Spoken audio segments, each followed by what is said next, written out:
আমি ছোলার মধ্যে বড়া বেগুনি এভাবে ভেঙে নেই, বুন্দি দিয়ে মাখায় পরে সাইডে মুড়ি নিয়ে পরে খাই।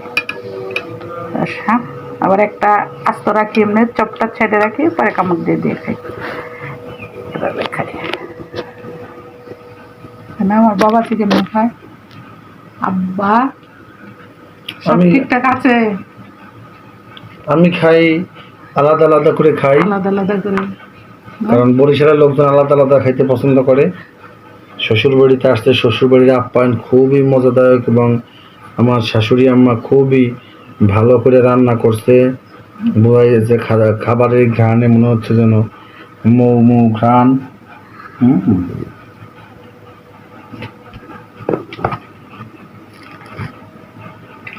অনেক রকমের আইটেম রান্না করেছেন আমার শাশুড়ি আম্মা জান। ইফতারি শেষে এবং তার একমাত্র জামাই হিসাবে আমি নিজেকে খুবই I feel proud, only one মানে son in law, because of that. আমাকে সে প্রচুর অনেক আদর যত্ন করে। যখনই আসি খাবারের সমাহার মানে খাবারের একটা পায়, তারা সব রকমের খাবারের আয়োজন করেন।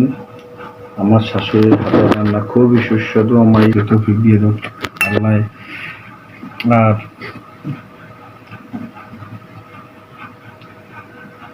আমাকে আমার শাশুড়ির প্রতি কৃতজ্ঞ থাকার তৌফিক দান করুক আল্লাহ। আমিন আমিন আমিন। এরকম ভালো শাশুড়ি পাওয়া মানুষের ভাগ্যের ব্যাপার। আমার শাশুড়ি যেমন ভাবে খুশি, আমার শাশুড়ির আল্লাহ নেয়া খায়াত দান করুক। আমাদের সমস্ত ভালো মন্দ আমার শাশুড়িকে দেখার তৌফিক দান করুক। আমিন আমিন সুম্মা আমিন।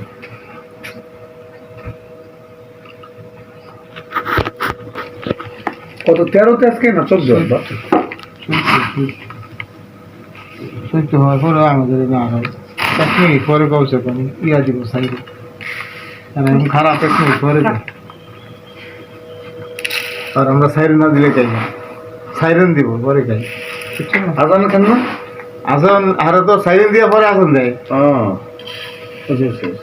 আর বাইরের সময় আজান দিতে থাকে চতুর্দিক দিয়ে সময় আমাদের একটু সাইরেন দেয়, চতুর্দিকে আজান দিতে থাকে।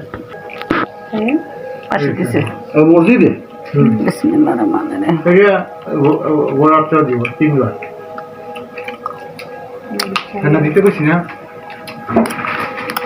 ছোটবেলা থেকে আমরা সাইরেন ওরে সুগার রে।